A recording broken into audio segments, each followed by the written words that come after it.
अस्सलामुअलैकुम एवरीवन। तो हम बात कर रहे थे इन्फ्लेमेटरी बाउल डिजीज़ की, जिसमें मैंने आपको पैथोजेनेसिस में बता दिया था कि इसकी जेनेटिक्स और म्यूकोजल इम्यून रिस्पॉन्स किस तरह से इफेक्ट करती है। ठीक है, और अब बात अगली वाली आती है जो कि है हमारे पास third point, which is the epithelial defects. अब एपिथेलियल डिफेक्ट्स ये सी होता है कि हमारे पास, आपको पता है कि एपिथेलियम जो लाइन करी आपके पूरे इंटेस्टिन को, ठीक है, small large intestine what ever जो कुछ भी है, ये सारे सपोज करें उनके सेल्स हैं। मैंने बुरे से बनाया पर ऐसे बुरे नहीं होते, ये देखें इनमें गैप बन गया, ऐसा नहीं है। ठीक है, इनमें दो सेल्स के दरमियान ना बड़ी टाइट जंक्शंस होती हैं। वो टाइट जंक्शंस इस वजह से होती हैं ताकि कोई भी बैक्टीरिया, कोई भी ऐसी चीज़ जो आ रही है ल्यूमेन ऑफ द इंटेस्टिन, वो पेनिट्रेट करके अंदर इंटेस्टिन की वॉल में ना जा सके। ठीक है, ऐसा ना हो कि यहाँ पर दो सेल्स के दरमियान से कोई चीज़ गुजर के लेमिना प्रोप्रिया तक पहुंच जाए। इस वजह से इनकी टाइट जंक्शंस बहुत अच्छी होती हैं। ये देखा गया कि जिन लोगों में जेनेटिकली ये जंक्शंस लूज होती हैं, उनमें इन्फ्लेमेटरी बाउल डिजीज बहुत ज़्यादा डेवलप होने के चांसेस होती हैं। और ये जंक्शंस लूज ज़्यादातर NOD2 रिसेप्टर की जिनमें NOD2 जीन की जिनमें होती है ना, पोलीमॉर्फिज्म्स होती हैं, म्यूटेशंस होती हैं, उन्हीं लोगों में ज़्यादा दिखी गई है। क्योंकि जाहिर सी बात है, ये टाइट जंक्शंस अलाउ नहीं करती बैक्टीरिया किसी को भी, ये बैक्टीरियल प्रोडक्ट को, कि वो अंदर जाए। जब ये लूज होंगी ना, तो कोई भी बैक्टीरियल प्रोडक्ट अंदर चला जाएगा। तो जब भी कोई बैक्टीरियल प्रोडक्ट अंदर जाएगा तो वो आपकी इनेट एडेप्टिव जो भी इम्यूनिटी रिस्पॉन्स है वो सारे एक्टिवेट होंगे। जब भी वो एक्टिवेट होंगे तो वो आपका कोई ना कोई इन्फ्लेमेटरी रिएक्शन करेंगे। ठीक है, अगर इम्यूनिटी पर्सन की नॉर्मल हो भी तो भी टाइट जंक्शन जब लूज होती हैं ना, तो बार बार चीज़ें अंदर जाती हैं। बार बार चीज़ें अंदर जाना क्रॉनिक इन्फ्लेमेशन जो है वो कर देता है। ठीक है, तो ये हमारे पास एपिथेलियल डिफेक्ट्स में हो रहा होता है। उसके बाद हमारे पास अगली जो चीज़ है वो है माइक्रोबायोटा। अब मैंने आपको बताया था कि हर पर्सन की गट में एक नॉर्मल फ्लोरा है, बहुत सारे बैक्टीरिया हैं जो लाइन कर रही हैं, विच आर बहुत ही ज़्यादा, इतने ज़्यादा कि 1 मिलीलीटर ऑफ फीकल मटीरियल अगर आप देखें ना, 1 मिलीलीटर, तो उसमें 10⁻12 माइक्रो ऑर्गेनिजम्स प्रेजेंट होते हैं। इस कदर ज़्यादा होते हैं। और मैंने आपको बताया कि ये चीज़ें वेरी करती हैं depending upon the patient, persons, उसकी इन्वायरमेंटल कंडीशन और उसके खाने पीने की हालात के मुताबिक। क्योंकि हमारे यहाँ जैसे अगर देखा जाए तो मतलब एशियन में, स्पेशली इन पाकिस्तान, खाने पीने में बहुत ज़्यादा हाइजेनिक मेजर्स हाईफाई नहीं होते। इसी तरह इन्वायरमेंट भी उतनी ज़्यादा साफ़ नहीं है, इसलिए हमारा नॉर्मल एक्सपोजर ही बहुत सारे ऑर्गेनिज्म के साथ इतना ज़्यादा हुआ होता है कि हमें कोई इतना फ़र्क नहीं पड़ता अगर बहुत ही कोई थोड़ी बहुत गंदी चीज़ भी सामने आ जाए और हम खा लें। लेकिन यूरोपियन साइड पे वाइट्स जो है वहाँ पर मैंने आपको बताया इसीलिए ज़्यादा डेवलप हो रही है, बिकॉज उनके हाइजेनिक मेजर्स इतने अच्छे होते हैं, उनका खाने में और इन्वायरमेंटल कंडीशंस काफ़ी बेहतर हैं, जिसकी वजह से उनको इन चीज़ों से एक्सपोजर नहीं मिलता and then they develop this condition. ठीक है, माइक्रोबायोटा। तो ये देखा गया कि जिन लोगों में इन्फ्लेमेटरी बाउल डिजीज़ होती है, उनका अगर हम जो उनका नॉर्मल फ्लोरा है उसको रिप्लेस कर दें विद द नॉर्मल फ्लोरा या फिर normal microbiota of a person जिसका नॉर्मल कंडीशंस में, जिसमें IPT नहीं है, तो काफ़ी पेशेंट्स को बेहतरी महसूस हुई है। अच्छा, अब एक थ्योरी में उन्होंने इस तरह से तीनों चीज़ों का रिलेशन बनाया है, बल्कि सारे जितने हमने पॉइंट्स पढ़े हैं ना पैथोजेनेसिस के, इनका रिलेशन उन्होंने इस तरह से बनाया है कि हमारे पास एपिथेलियम नॉर्मल है। ठीक है, उसमें क्या हुआ कि एपिथेलियम में से, मतलब दो एपिथेलियल सेल्स के दरमियान से नहीं, एक एपिथेलियल सेल के अंदर से, ट्रांस एपिथेलियल, ठीक है, फ्लक्स के जरिए एक बैक्टीरिया आ गया गलती से वॉल में, बैक्टीरिया वॉल में एंटर हो गया। बैक्टीरिया वॉल में एंटर हुआ तो जाहिर सी बात है फौरी तौर पे पर्सन की जो इम्यूनिटी है वो एक्टिवेट होगी। अब इम्यूनिटी एक्टिवेट होने में हमारे पास जाहिर सी बात है जो जेनेटिकली ससेप्टेबल इंडिविजुअल्स होते हैं, मैंने बताया जिनमें जीन्स में म्यूटेशन होती है NOD2 और बाकी सब में, उनमें क्या होगा, उनमें इम्यूनिटी ज़रूरत से ज़्यादा एक्टिवेट होगी और इस बैक्टीरिया को सही से किल भी नहीं कर पाएगी। वो इम्यूनिटी एक्टिवेट होने में ट्यूमर नेक्रोसिस फैक्टर भी रिलीज होता है। ये है नेक्रोसिस फैक्टर। ठीक है, नेक्रोसिस करते हैं। इसकी वजह से जो दो सेल्स हैं उनके दरमियान में जंक्शंस लूज होती जाती है, ट्रांस एपिथेलियल जंक्शंस जो है वो लूजन होती जाती हैं, और ये चीज़ क्या करती है कि मजीद बैक्टीरिया को अंदर लाने में हेल्प करती है। अब क्या हो रहा है कि बैक्टीरिया बेचारा एक ही अंदर आया था, इम्यूनिटी एक्टिवेट हुई, वो अच्छे से एक्टिवेट भी, मतलब एक्शन भी नहीं कर पाई, क्योंकि मैंने आपको बताया जेनेटिक ससेप्टेबिलिटी जिन लोगों में होती है उनमें NOD2 डिफेक्टिव होता है, तो इम्यूनिटी ज़रूरत से ज़्यादा एक्टिवेट हो सकी, लेकिन फिर भी बैक्टीरिया मरा नहीं, और ट्यूमर नेक्रोसिस फैक्टर ने दो सेल्स में जंक्शंस को लूज कर दिया और मजीद बैक्टीरिया अंदर आते गए, और ये एक पूरा कास्केड शुरू हो गया जो ख़त्म नहीं हो रहा था। तो इस तरह ये सारी चीज़ें ऑलमोस्ट जो है ना मिलजुल जाती हैं इस थ्योरी में, लेकिन it is still a theory, not a established thing. ठीक है, यहाँ पर हमारी इसकी पैथोजेनेसिस तो खत्म होती है। अब मॉर्फोलॉजी स्टार्ट करते हैं, पहले क्रोहन्स डिजीज़ की और फिर अल्सरेटिव कोलाइटिस। हम करते हैं मॉर्फोलॉजी स्टार्ट। और मॉर्फोलॉजी में सबसे पहले हम डिस्कस करेंगे क्रोन्स डिजीज़ की। मैंने आपको बताया था कि दोनों जो डिजीज़ है वो बेसिकली मेन जो डिफरेंस है दोनों का वो मॉर्फोलॉजी में ही है, और थोड़ा बहुत फीचर्स उसकी वजह से जो क्लिनिकल फीचर्स वो डिफर कर जाते हैं, लेकिन मेन इन दोनों का यही डिफरेंस है। अच्छा, क्रोन्स डिजीज़ में क्या क्या, ये सारे मैंने की पॉइंट्स लिखे, ये वो है जो आपको ग्रॉसली नजर आती है, और वो जो ब्लैक से लिखे हुए वो माइक्रोस्कोपिक अपीयरेंस में नजर आते हैं, ठीक है। अच्छा, सबसे पहले मैंने आपको शुरू में ये बात बताई थी कि क्रोन्स डिजीज एक ऐसी डिजीज है जो कि एक खास पोर्शन को इन्वॉल्व नहीं करती, ये पूरी जीआईटी में किसी भी जगह को इन्वॉल्व कर सकती है, खास तौर पे आपके पूरे के पूरे इंटेस्टिन्स में। आपका स्मॉल से लार्ज इंटेस्टिन का सारा पोर्शन जो है ना वो छोटे छोटे पैचेस में इन्वॉल्व होता है। सपोज ये आपका सारा स्मॉल इंटेस्टिन है और इसके बाहर ये आपका लार्ज इंटेस्टिन है, ठीक है, सपोज कर लेते हैं।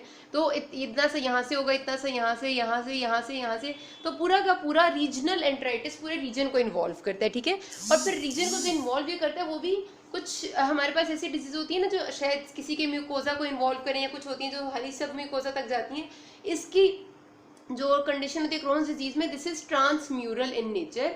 ट्रांसम्यूरल का मतलब है कि extending from the mucosa up till the serosa, मतलब ये चारों लेयर्स को पूरी जीआईटी की जिस जगह को इन्फेक्ट करते हैं उसकी सारी जगह पूरे चारों लेयर्स इन्वॉल्व हो जाती हैं। तो पहली बात तो ये कि रीजनल एंट्राइटिस है, पूरा रीजन इसमें इन्वॉल्व हो जाता है, सबसे पहली बात। दूसरी बात, ट्रांसम्यूरल इन्फेक्शन होता है, सारी लेयर आपकी वॉल की पूरी की पूरी इन्वॉल्व हो जाती है, ठीक है।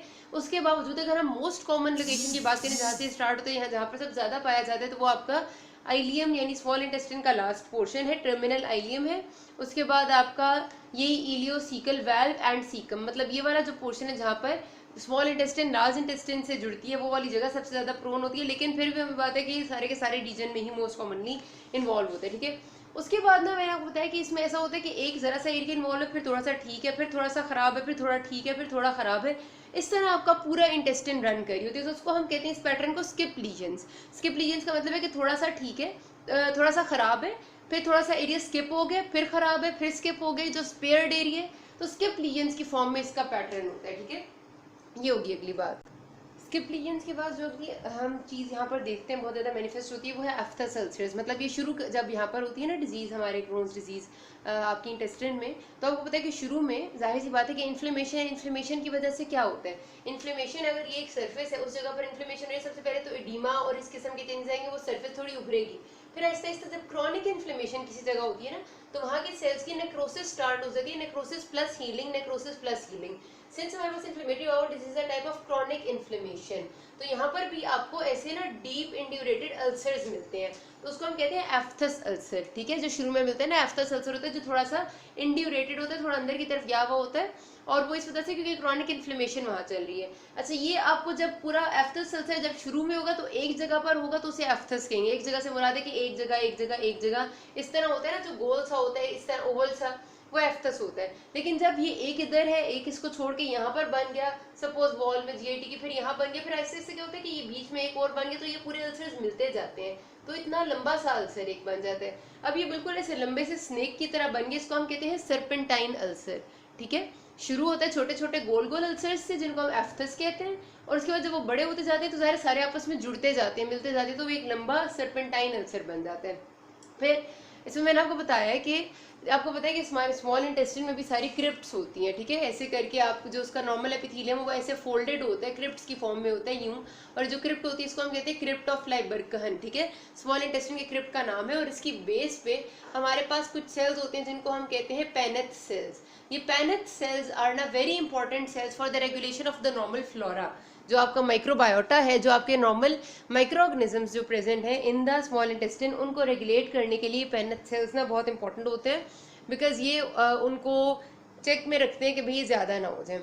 अच्छा, तो बताने का मकसद ये था कि अब हो क्या रहा है कि जब अल्सर बन रहा है एक जगह पे और उसके बाद अगली जगह पर ठीक है, थोड़ा सा अल्सर बन रहा है, थोड़ा ठीक है, अल्सर वाली जगह जो है वो ऐसे नीचे चली जाएगी, ठीक है। जनरल बात करते हैं, क्रिप्ट्स में नहीं जाना अभी, ठीक है, क्रिप्ट्स में अभी नहीं जाना, अभी हम ग्रॉस अपीयरेंस की बात करें।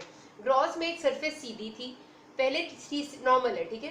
फिर क्या हुआ कि यहाँ पर एक छोटा सा ऐसे होने लग गया, ठीक है, हल्का सा इधर अल्सर बना, फिर ये ऊपर आई, फिर अल्सर बना, फिर ऊपर आई, फिर इतना अल्सर, फिर इतना अल्सर, ये।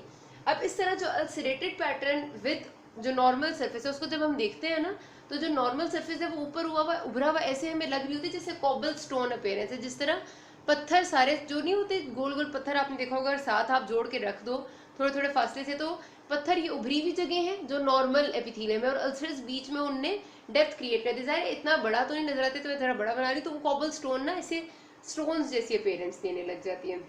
ये एक इसकी बात होगी।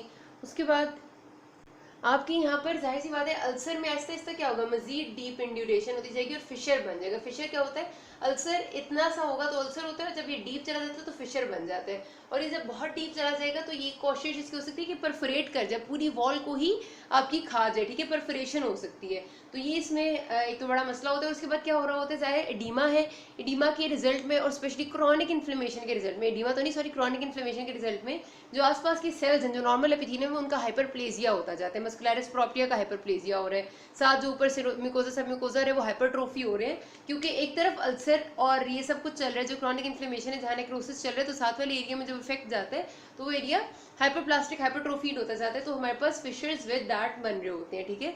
उसकी वजह से क्या हो रहा है, साथ साथ आपका जितना मिजेंट्री में, जितना मिजेंट्री आपको पता है ना कि मिजेंट्री वो कवरिंग है जिससे, या पेरिटोनियम की वो लेयर है जिसके साथ स्मॉल इंटेस्टाइन अटैच्ड है, उसे मिजेंट्री कहते हैं। तो हमारे पास उस सारी में ना आसपास से आके फैट कलेक्ट होने लग जाए, तो उसको हम क्रीपिंग फैट कहते हैं। क्रीपिंग फैट क्यों कहते हैं, जब फैट आपके क्रिप्ट्स में आते हैं ना तो ऐसे अजीब अजीब सी अपीयरेंस आपको महसूस होती है ग्रॉस अपीयरेंस वाइज, उसको हम क्रीपिंग फैट नाम देते हैं। अब आते हैं जरा माइक्रोस्कोपिक की तरफ, बल्कि वो मैं अगले पार्ट में आपको बताती हूँ। अभी तक कोई मसला हो है कि ना, थैंक यू।